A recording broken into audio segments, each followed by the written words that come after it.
Ma'am, katong tayo mamamasa ka ito pag susunod. Nasa kitchen sa third floor. Okay, nga. Unsa na dahil nasunod na Kuan ka nang nay murag nibuto. So I thought nga normal hit up lang siya ba. So pero mura magnay na nga hagbong gud nga mga styro. So ni gawas ko sa ay mo gawas ug ako diri sa may kuan kaning terrace.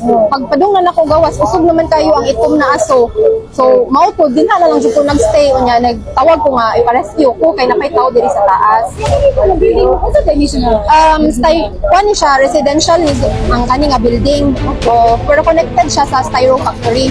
Ang kasing first floor, mo siya Office. office. Oh. May kadunga. Second floor is kanang stock room lang siya for now.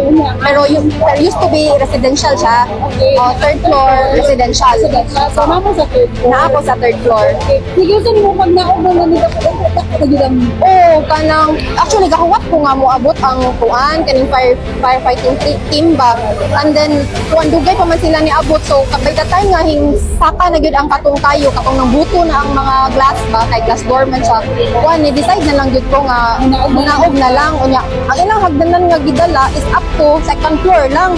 So gikuyawan ko nya mo to ning kuan na lang gyud ko ni na nirisgo na lang gyud ko nga munaog. So mo to ning gulik na lang ko sa railings nya just enough time pod nga ning abot ang taga kuan kaning firefighting team unya ni-assist sila pag naog nako. Wala ka naon sa mga. Minor injuries. Oo. Minor injuries. Mo unsa rasan mo nagdumog kung 7:15. Oh, approximately.